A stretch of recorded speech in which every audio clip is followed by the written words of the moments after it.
Alors, nous revoici aujourd'hui avec, n'est-ce pas, le maestro, hein? Le maestro. Généralement, dans la ville de Douala, si vous attendez la fleur, c'est lui. Alors, bienvenue.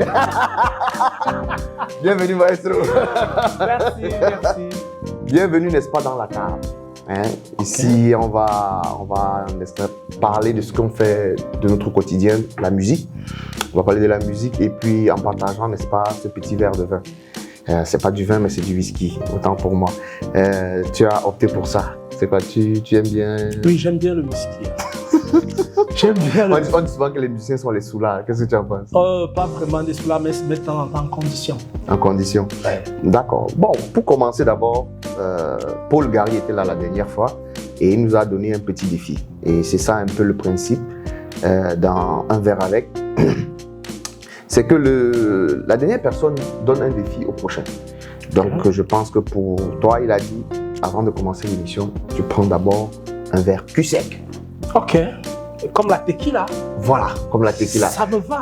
Ah, ok, tu vas suivre le rythme. Ok. Non, laisse-moi te servir. Hein. Laisse-moi te servir. C'est vrai que chez nous, les banquiers, je crois qu'on dit que chacun porte sa croix, donc on ne porte pas le whisky de quelqu'un. Je crois que les prochaines fois, tu auras toi-même la lourde charge. Mais pour le premier verre, quand même, tu peux. Tu peux, un peu comme pour me montrer le chemin, quoi. Ok. Bienvenue. Comme à la tequila.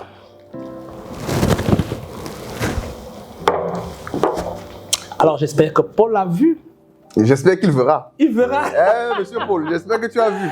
Il a vu que c'est... Il n'y en a plus. Non, c'est bon. Moi, je n'ai pas pu finir. Hein. Je ne peux pas te suivre, gars. Pourquoi? Moi, je te connais. Ouais. On a eu à travailler beaucoup de fois ensemble.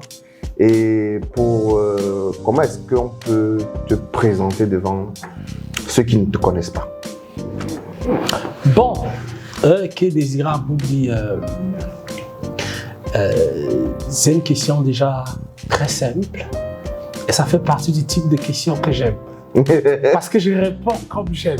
Oui. Voilà. Chez les Bantous, on dit généralement que quand tu te présentes, il faut bien qu'on sache qui tu es, d'où tu sors. Moi, j'aime bien dire, c'est vrai, j'ai un nom de chez moi.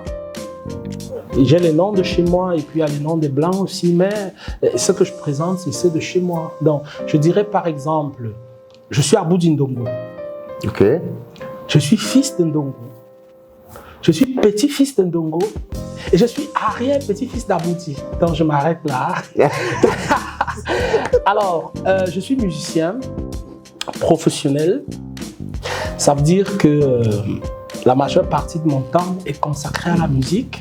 Ça veut dire que mes principaux, je ne sais pas comment je vais dire ça, mes principaux revenus sont tirés de la musique. Okay. Ça veut dire que la musique vraiment occupe 80 ou 90% de mon activité. Donc c'est ça, musicien professionnel. Contrairement à ce qu'on pensait, je vois quand on était tout petit, quand on parlait de foot, et qu'on disait qu'il y a des professionnels qui vont jouer. Et on nous disait que non, mais il y a des gars qui jouent au canon, qui jouent au tonnerre, qui jouent au tonnerre. On disait non, ce n'est pas des professionnels. Pour nous, c'était des professionnels qui jouent en Europe. En Europe, tout à fait. C'était des professionnels. Oui. Mais en fait, non, c'est pas ça. Le professionnel, c'est celui qui a, comme le musicien par exemple, les professionnels, ça veut dire que toutes mes journées, je les consacre à la musique. À la musique, ok. Et c'est de la musique que je vis. Alors, à côté de la musique, je suis aussi un père de famille.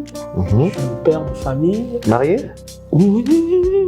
Oh, autant pour moi. Avec une merveilleuse fille Bayangam. Oh. Merveilleuse fille Bayangam. Quand je dis merveilleuse, c'est avec un grand M. merveilleuse fille Bayangam. Donc, je suis marié. Et puis, père de plusieurs enfants, parce que elle et moi, nous avons 6 gosses aujourd'hui. Donc... Ça fait combien? Vous êtes mariés depuis 10 ans? Non, mais... notre histoire est bien longue. Voilà. Donc, la responsabilité là. Donc, contrairement à ce qu'on a souvent pensé, le musicien, c'est le voyou, c'est l'irresponsable, c'est machin. Non, je suis un musicien. Pour moi, c'est un métier, comme si on est peintre, comme si c'est un métier, comme si on est médecin. D'accord. Voilà, tout dépend du sérieux qu'on y accorde. Voilà. Alors, puisque ça me permet de vivre, puisque ça permet à ma famille de vivre, je me dois d'y accorder vraiment le plus grand sérieux possible. C'est un peu ça. Donc, je suis chef de famille. J'ai des responsabilités et voilà. Y a-t-il une formation ou bien une formation diplômante, un peu comme chez les médecins ou bien chez les avocats, pour être professionnel de musique? Bon, ce qu'il faut reconnaître déjà est que notre pays a quelques petits soucis au niveau de la culture en général, parce que nous n'avons pas d'école de musique. Alors, tous ces grands musiciens qu'on va voir, c'est comme avant avec le foot. Il n'y avait pas les écoles de foot. Je revois par exemple, quand les Lions sont allés au mondial de 82, je pense que c'est des gars qui se battaient comme ça, là, qu'on avait pris et qui n'y croyaient même pas. On ne croyait même pas que les Lions pouvaient faire quelque chose. C'est un peu ça la musique aujourd'hui. Il n'y a pas vraiment... je veux parler d'école formelle. Parce que nos aînés, généralement, on travaillait chez des profs. Ouais, un peu. C'était pas d'école où on te délivre un diplôme. On a travaillé avec des profs. Moi, par exemple, j'ai travaillé avec des profs. Moi, par exemple, je me suis retrouvé dans des groupes qui m'ont permis d'avancer un peu. Donc, c'est comme ça qu'on évolue.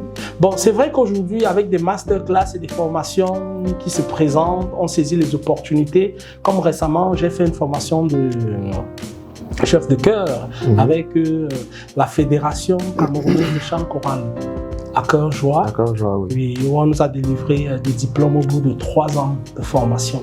Ça, par exemple, oui, mais en piano, je ne vais pas vous dire que je suis passé dans une école. J'ai rencontré des profs.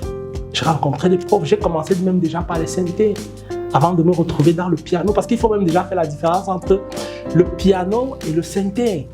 Parce que quand on voit touche blanche, touche noire, tout le monde, c'est piano. C'est le piano, oui. Alors qu'il y a plein d'instruments qui ont des touches blanches et des touches noires. Vous aurez par exemple le clavecin qui existait à l'époque. Le clavecin qui est l'ancêtre du piano. Oui. Vous avez le piano lui-même, ça fait 2. Vous avez l'orgue qui existe depuis, dans son ancienne formule, c'était hydraule, je pense, et qui était d'ailleurs, puisqu'aujourd'hui c'est un instrument entre guillemets religieux, mais qui était à un moment considéré comme un instrument diabolique, dont on ne l'admettait pas à l'église. D'où le plein chant, le grégorien à l'époque, par exemple, se faisait sans accompagnement, parce qu'il ne fallait pas qu'il soit à l'église. Et puis vous avez la réduction de l'orgue qu'on appelle l'harmonium, pour des paroisses qui n'avaient pas les moyens de s'offrir un orgue. Et puis aujourd'hui, on a le synthé qui nous permet d'avoir le son du piano, le son de l'orgue, le son de... Voilà, justement. Donc, moi, j'ai commencé par les synthés. Et puis après les synthés, j'ai rencontré Hildegard.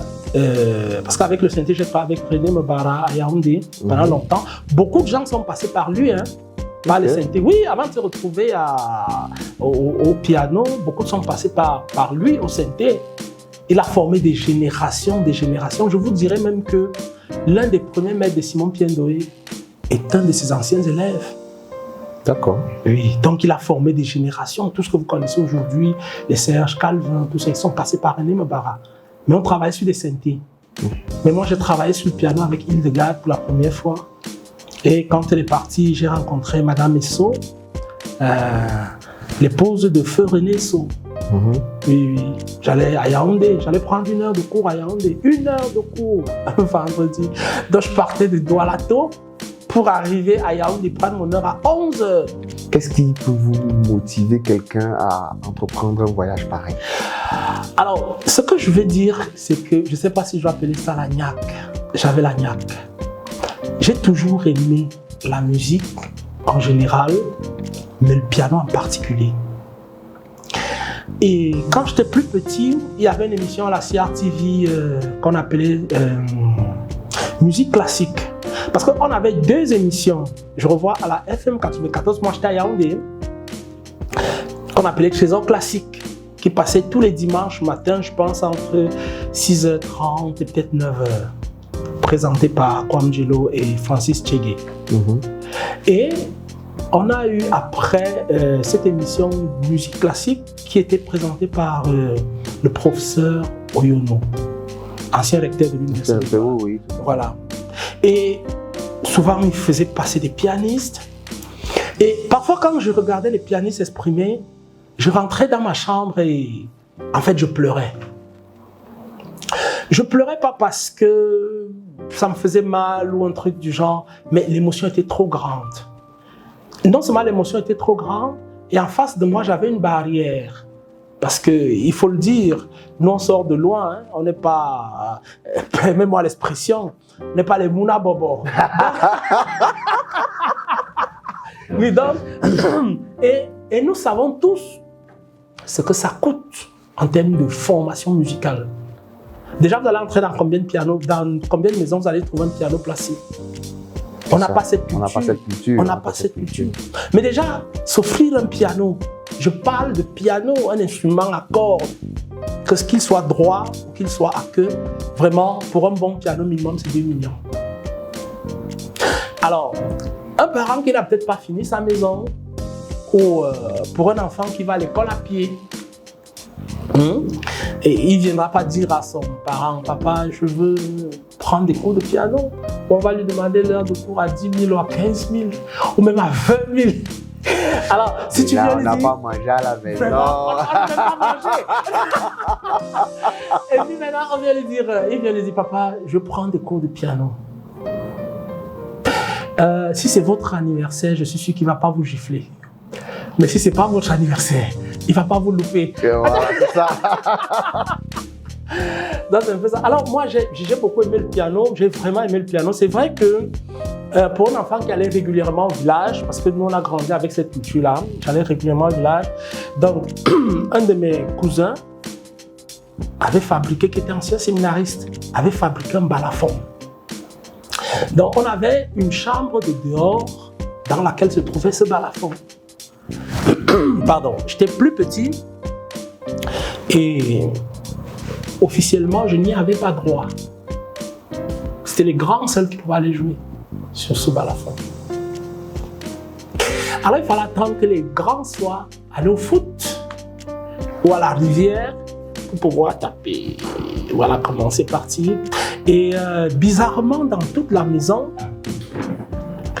j'étais le seul à me retrouver dans une chorale en train de jouer du balafon. Oui. Bon, ça me consolait un peu. C'était pas le piano, mais il y avait quand même des touches. Hein? On tapait quand même, on avait des sons différents. Mais après, j'ai fait de guitare, faute de, je sais pas quoi, faute de pouvoir être au piano. Au piano, oui. Mais quand j'ai eu la possibilité de me retrouver au piano, je me suis lâché. Déjà, à partir des synthés. J'aime bien raconter mon histoire parce que René Mbara, avec qui je commence, comment je vais dire ça, il en avait déjà marre parce que ses premiers élèves l'ont entre guillemets un peu déçu. Il a décidé de ne plus enseigner. Et moi, je vais donc voir René Mbara. Il est fatigué. Il ne veut pas enseigner. Et comme il ne veut pas enseigner, et que moi, je veux absolument apprendre, je ne sais quoi faire. Je m'en vais donc. Je lui dis, grand, je suis venu. Il me regarde. Et il ne me répond pas. Je rentre chez moi. Et je l'ai emmerdé, parce que je suis quand même un emmerdeur. J'ai peut-être des qualités, mais ça fait partie de mes défauts. Je suis un emmerdeur. Alors, chaque fois que je savais qu'il devait jouer quelque part, j'y allais avant. Je suivais toute sa prestation. Et je ne rentrais pas sans l'avoir salué, pour qu'il sache que j'y étais. Voilà. Oui, il était tellement fatigué qu'il a dit à un de ses élèves, ses vieux élèves, là, il est aux États-Unis, je lui dis, Pierre-Émile, ben alors indique-lui ma maison et puis qu'il me laisse tranquille. Mais bizarrement, le premier jour j'arrive chez lui, j'étais déjà chef de chœur. parce que j'avais fait une petite formation en 95. Ma première année de fait troisième, parce que j'ai fait troisième 2 fois.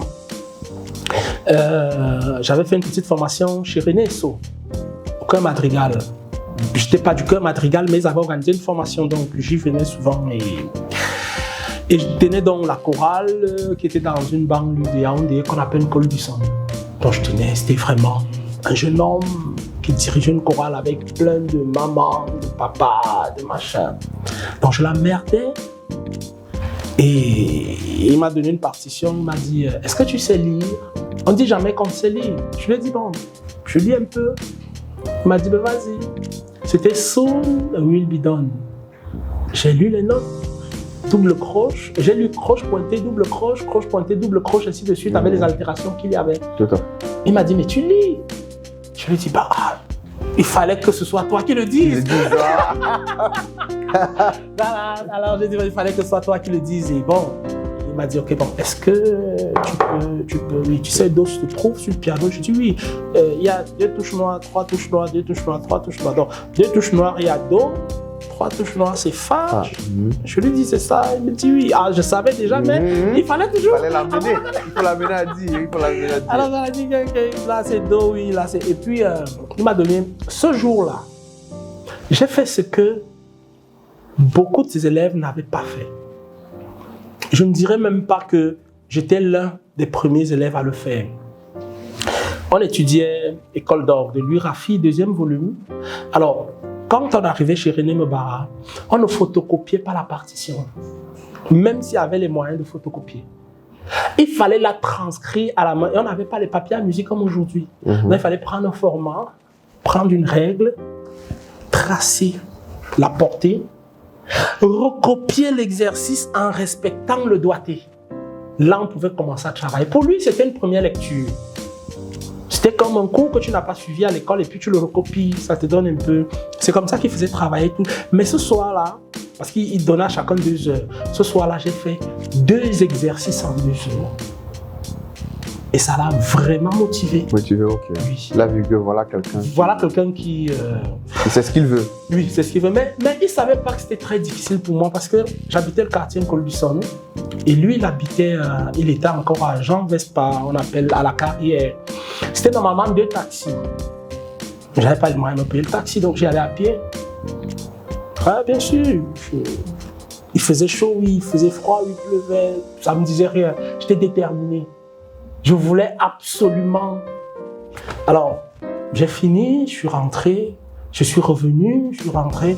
En fait, je jonglais un peu quand j'allais à l'école. J'étais au lycée technique en Guayaquil. Voilà, je jonglais quand je sortais de là, je m'arrêtais, je travaillais et puis je rentrais. Et pendant les vacances, j'avais recopié beaucoup d'exercices, mais j'avais plus les moyens d'aller chez lui.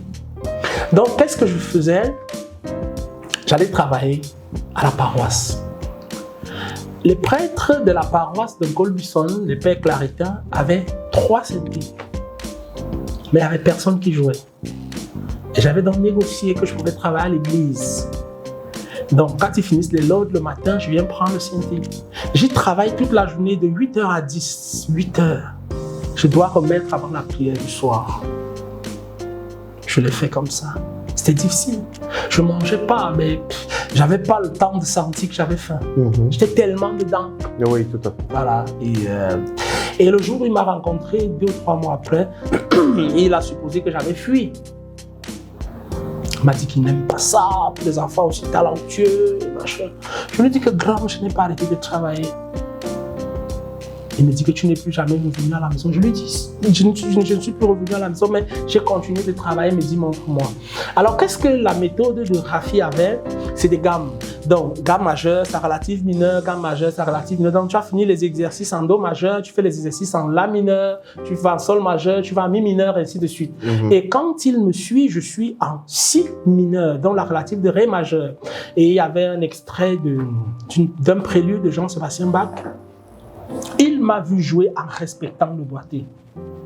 Il a dit à ma mère que je vais vous enlever la fleur. Vous ne connaissez pas la valeur de la fleur ici au village. Je vais l'amener en ville. C'était... Donc, voilà comment... Et c'est comme ça. Comment est-ce que tu fais pour te retrouver à Douala? Ah ben là, c'est une autre histoire. Elle m'amuse souvent moi-même parce que, en fait, quand je suis à Yaoundé, j'avais des rêves. Je voulais être musicien militaire. Parce que pendant que je suis en deuxième année BTS à Sciences supérieures en 2001, je vais travailler avec la musique des armées au quartier général. Et ça me fascinait. J'aimais bien les militaires dans leur tenue, en train de jouer plein de choses là. Et mon rêve était d'être musicien militaire. Ça n'a pas marché. J'ai essayé 2-3 trucs chez les militaires, ça n'a pas marché.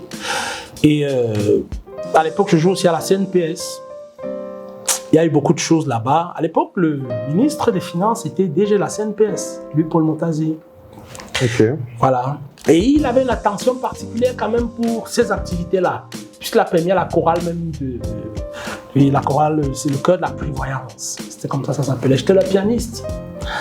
Et à un moment, je pense qu'il y a eu des recrutements là-bas. Il y a eu beaucoup de choses où on ne m'a pas géré. Et donc, j'ai dit, j'ai plus rien à faire à Yaoundé. Alors, cette partie, avant de l'entamer, je peux me faire un godet? Ok. Tu es à la cave, sers-toi. Là, tu vas plus me servir. Ah, je me sers. La carafe t'appartient. Ah, je me sers. Oh non, sers-toi. Avec 2 RE. Bien là, je prends un godet. Alors, je décide un jour d'explorer Douala. C'est la capitale économique. C'est ce qu'on nous a toujours dit étant à Yaoundé. Alors, étant à Yaoundé, on sait que si on arrive à Douala, on peut forcément... Et j'en parle comme les blagues, parce que la chorale que je tenais, parce que j'avoue, à l'époque, 2003, mon fils aîné avait déjà 3 ans, Glenn avait déjà 3 ans. Et je ne voyais pas un avenir pour moi, je ne voyais non plus un avenir pour lui. Donc, je dis, il faut que je me batte. Et je réalise que j'avais commis une erreur parce qu'en 2001, j'étais allé en France avec l'armée, Festival international de musique militaire à Saumur, juin 2001. Et un de mes potes m'avait demandé qu'on reste et je lui ai dit que non, je ne peux pas rester ici, il y a beaucoup de choses à faire au pays. Je pense que cette année, j'avais même fait les miens, 2001, où j'avais déposé les dossiers et puis plein de choses là. Alors, je décide de venir à Douala. Mais aller à Douala, comment? Je suis arrivé à Douala sans famille, inimaginable. C'est pour ça qu'il me faut encore prendre un godet. Donc, on dit chez nous que tu as pris la route. J'ai pris. C'était en aventure. Non, dans mon propre pays. Ha! Pour ceux qui ont vécu, quand ceux de Yaoundé, quand on disait on allait à Douala, c'était une histoire d'aventure. Oui. La majorité, oui. Comme quelqu'un partira en Europe. Oui, la majorité, je pense que tous ceux qui ont eu le bac, même qui sont venus à Douala, c'était une histoire d'aventure. D'aventure, même si c'était à l'université. Oui. C'était quand même l'aventure. C'était une aventure. Parce que là, quand tu disais que tout le monde voyait la capitale économique, voilà, avec tout ce que ça contient, chacun va dire non, je vais me chercher, je pars en aventure. Je pense que dans le même sillage. Oui, effectivement. Et je revois le jour où je dis à mon père, écoute, monsieur mon père, je l'appelais de temps en temps comme ça pour blaguer. Parce que moi, je dis quoi? Je suis quatrième sur 7. Donc 3 devant, 3 derrière. Donc j'ai toujours été l'enfant peu ordinaire de la maison. Donc même ma façon de faire les choses était vraiment extraordinaire. J'avais une façon d'appeler mes parents, j'avais une façon d'appeler ma mère, j'avais une façon d'appeler mon père, monsieur mon père. Donc du coup ça faisait... Oui, voilà. Le jour où je dis, écoute, monsieur mon père, je vais à Douala. Il me dit, pardon? Je vais à Douala. Ben, il s'est dit que je venais à Douala pour un concert ou un truc du genre. Je lui ai dit que non, je vais à Douala. Je vais m'installer. Et il me dit, pourquoi? Je lui dis, mais je fais rien. Il me dit que non, tu enseignes au centre éducatif à Bastos. J'enseigne la musique au centre éducatif à Bastos, de la 6e en 3e. Okay. J'avais des petites activités. On parle déjà de quel âge là? 2003, ça faisait quel âge environ? Dans les 24 ans ou dans les 24 ans par là, oui, 24 ans, voilà. Donc j'enseignais au centre éducatif à Bastos. J'avais des élèves qui étaient très turbulents, qui avaient... Bref, c'était pas facile. Et ça payait rien. Parce que l'heure de cours au centre éducatif à Bastos, à l'époque, c'était 1500 francs. 1500 francs, vous payez le transport pour aller donner un cours, 1 heure, 1500, une autre classe, 1500. À la fin, vous vous retrouvez avec rien. Quand vous avez fait tous vos cours dans le mois, vous êtes à peine à 60 000. Donc, je lui dis, ça ne va rien donner ici, il faut que je parte. Il n'était pas d'accord avec moi. Mon défunt grand frère, lui aussi, M. Ndongo, n'était pas d'accord avec moi. Très peu de personnes étaient d'accord avec moi. J'ai dit oui, bon. Le temps nous dira. On est souvent solitaire sur la route de la passion. Hein. Voilà, on est souvent solitaire. Et je me suis dit intérieurement, si ça donne, je vous dirai que j'avais raison. Mais si ça ne donne pas, je viendrai humblement m'excuser. Parce qu'il faut savoir s'excuser. Et quand je parle d'aller à Douala, je n'ai pas d'argent pour voyager. Vraiment d'aventurier. Et tout ce que j'ai, c'est le hockey de mon grand frère ici. Je l'appelle, c'est vraiment mon grand frère, Sylvain Témé. C'est lui qui m'a reçu quand je suis arrivé à Douala. Et il m'a dit non, tu peux venir, il y a de la place à la maison. On va rester ensemble jusqu'à ce que tu puisses voler tes propres ailes. Je lui ai dit que je sais deux choses. Je peux écrire mon nom et je peux poser mes doigts sur un piano. C'est un piano, oui. Pour moi, c'est suffisant pour décoller. Et puis, je suis arrivé à Douala, il y a un ami, un frère, lui aussi modeste, électronicien à l'époque, qui allait faire un dépannage, j'ai jamais oublié. On lui a donné 10 000, il a divisé les 10 000 en deux, il m'a donné 5 000, il a gardé 5 000. C'est avec les 5 000 que j'ai voyagé. Comment j'ai fait? Je suis allé à Finex, j'ai pris la personne avec qui j'étais, je lui ai donné 1000 francs et je suis allé à Finex. À l'époque, Finex c'était 2500, c'était les coasters, mais c'était le taxi parce qu'on partait de Yaoundé à 14h, on arrivait à Douala à 22h. Il s'arrêtait partout, il portait tout le monde. Vous bien belle, il faut rentabiliser, gars. Il faut rentabiliser. Oui, donc je suis arrivé dans les 22h et j'ai appelé mon grand frère Sylvain Témé. Il était pratiquement 22h, il est venu me chercher, on allait à la maison et puis le lendemain j'ai commencé ma vie, ça n'a pas été évident. Voilà un peu. D'accord, d'accord. Quand je suis arrivé à Douala, tu étais un des premiers pianistes avec lesquels je travaillais. J'étais chanteur à l'époque. Tu devais jouer pendant le concours des solistes de la chorale de l'université. Somuclade? Non, la chorale de l'université avait organisé, on avait pour encadreur maître Patrick Ewungo qui t'avait sollicité oui, je revois, pour un concours de solistes interne. Oui. Et c'était. Ah oui, je me souviens. Je t'avais trouvé très dur à l'époque. Hein. J'étais dur. Wow. On arrive là, 1-2 fois. Bon, on va travailler. Oui, mais pourtant. Il fallait rentabiliser sur le temps. J'avais toujours eu le sourire. Je parlais toujours avec le sourire. Non, mais vous nous crispez un peu, gars. Allez doucement. Parce que le constat que j'ai fait, n'est-ce pas, quand il y a un concours, généralement les candidats viennent plus vers moi. Ils me trouvent plus relax. Non, peut-être c'est le toi d'aujourd'hui qui a beaucoup d'expérience et qui connaît l'état dans lequel les candidats peuvent se trouvent. Oui, parce que je te dis, à l'époque, tu étais encore jeune. Parce que je te parle de ces choses, ça date de 17 ans aujourd'hui. Oui. Ça date de l'époque. Donc, tu étais encore vivace là, tu disais, bon, il y a quoi? Où est ta partition? Le gars, il se met là comme ça. Et puis je te dis, ta mélodie n'est pas juste, il faut. Oui, il faut. Mais. Mais ça, c'est à l'époque. Oui, c'est ça que je dis que. Moi, je suis le pater. Voilà, c'est ça que je dis que.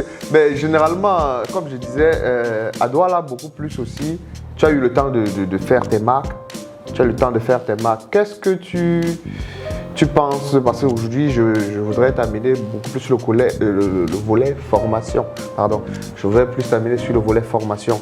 Qu'est-ce que tu penses, toi qui es aujourd'hui promoteur, n'est-ce pas, de l'association Le Métronome, qui, n'est-ce pas, aujourd'hui, ça fait plus depuis que tu es à Douala, qui fait dans la formation musicale.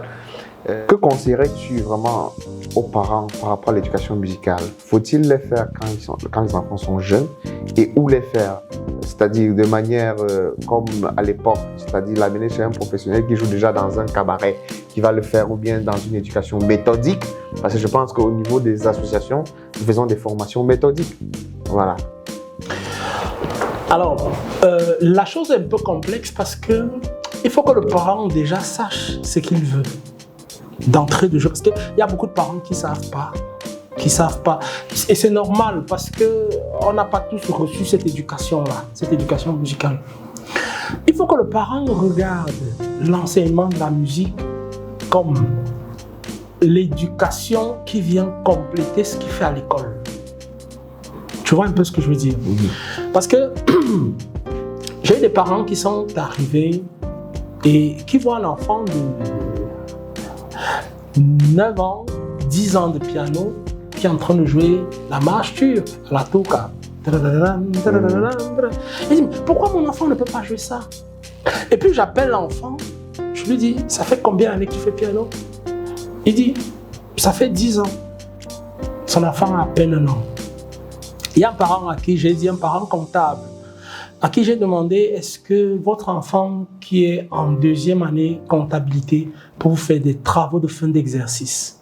Il me dit non, c'est pas possible en 2 ans. Je lui dis, mais c'est la même chose. Quand on va à l'école, quand l'enfant va à l'école, on lui apprend P-A-PA. Et quand il a fait 2 syllabes, il peut relier papa. C'est le même principe en musique. Et on cesse de regarder comme la chose la plus facile, parce que c'est souvent un peu choquant. Bien évidemment, le travail de l'autre, c'est toujours très facile. Ouais, c'est ça. Oui. Quelle est la question, pour moi, quelle est la question insolite que tu as déjà eue par rapport à un prospect? C'est-à-dire quelqu'un qui vient pour les cours de musique. Selon toi, quelle est la question la plus insolite qu'on a souvent? Après combien de temps je saurais jouer?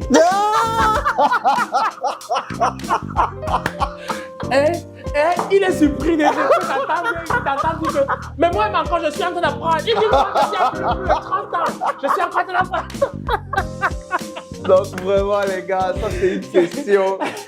En combien de temps vous pensez que je pourrais jouer? Je sais que et puis j'ai l'habitude de répondre, même après un jour. Il me dit après un jour comment? Je dis mais vous faites do, ré, do, si, vous savez jouer. Non mais c'est quand même terrible. Parce que moi, avec l'expérience que j'ai, et ce que j'ai déjà vu, même d'après ce que tu viens de nous dire par rapport à ton histoire, c'est que la passion se vit. La passion, c'est pas une expérience culinaire, par exemple. La passion, c'est quelque chose qu'on met en marche. C'est pas sur un cahier qu'on va se dire, bon, je te donne 1 an. Dans les 1 an, je vais jouer Beethoven. Ça peut être un objectif de ta formation, mais c'est pas que non, c'est comme ça que l'éducation musicale est en général. Donc, nous tirons déjà vraiment à la fin de ton passage chez nous. J'espère que ce ne sera pas le dernier. Déjà qu'il y a beaucoup de choses qui nous attendent dans le futur. On a beaucoup de travaux qui sont en gestation. Donc, quel est le défi que tu pourrais soumettre à notre prochain invité? Je reste un peu dans la même logique que Paul, mais je ne veux pas une tequila. Je veux que ce soit quelque chose d'un peu plus grand. Donc, qu'ils prennent et puis chassent. Parce que ça devient un peu comme la potion magique. Vous voyez, quand Astérix prenait la potion magique, les yeux rougissaient. Et puis, alors s'il peut tenir et puis tenir l'émission. D'accord. Donc, tu avais dit, gars. Voilà. Donc, pour nous se séparer, qu'est-ce que tu peux dire? Qu'est-ce que tu peux nous dire? Ben, moi, ce que je peux dire, c'est que les parents, parce que je suis formateur, aujourd'hui je suis plus formateur que tout le reste, que prestataire. Mais ce que je peux dire, c'est que les parents essayent de demander souvent conseil aux encadreurs. Moi, j'ai redressé beaucoup d'enfants. Je dis bien redressé. J'ai des enfants autistes. Je n'imaginais pas, j'ai jamais fait une école dans ce sens-là. Mais j'ai des enfants autistes aujourd'hui qui ont des vidéos sur YouTube. Parce que le parent m'a demandé comment tu penses qu'on peut. Donc, quand on va vers le professionnel, vraiment, on l'écoute. C'est ça, oui. Je pense. Et que des parents sachent que la musique, déjà, elle est mathématique. Un bon musicien est forcément un bon mathématicien. Et si un enfant a une logique mathématique, il pourra tout faire. On a des journalistes qui ont des bacs C comme Alain Bélibi. Il a un bac C. Il y a plein de... Je veux dire, si vous avez une logique mathématique, vous pouvez tout faire. Vraiment, les parents, c'est difficile. Il n'y a pas d'école pour être parent. Ça aussi, il faut le noter. Il n'y a pas d'école pour être parent. Mais il faut que les parents écoutent beaucoup. Comme ils écoutent à l'école. Parce que quand ils vont inscrire leurs enfants quelque part, ils rencontrent le principal ou le directeur ou le proviseur. Ils lui posent des questions qu'ils en fassent de même quand ils vont dans des centres d'information parce qu'on s'est beaucoup amélioré. On s'est beaucoup amélioré. Ce n'est pas l'enseignement d'il y a 20 ans qui continue aujourd'hui. Puisqu'aujourd'hui, vous avez dans beaucoup de centres, on vous définit des objectifs d'apprentissage après une fiche de progression. Ça veut dire que l'enseignant sait où il va. Donc, faites-lui confiance et évoluez avec l'enfant. Le meilleur répétiteur a toujours été l'enseignant a toujours été le parent, même à l'école. Le meilleur répétiteur. Il y a même des parents qui s'asseyent et puis qui suivent le cours avec l'enfant. Pour mieux travailler à l'enfant. Pour mieux travailler avec l'enfant. C'est tout ce que moi je peux dire, vraiment. D'accord, merci. C'était vraiment un plaisir. C'était un plaisir, maestro. J'espère que tu reviendras. Parce que je reviendrai. Je sais que tu as beaucoup à dire.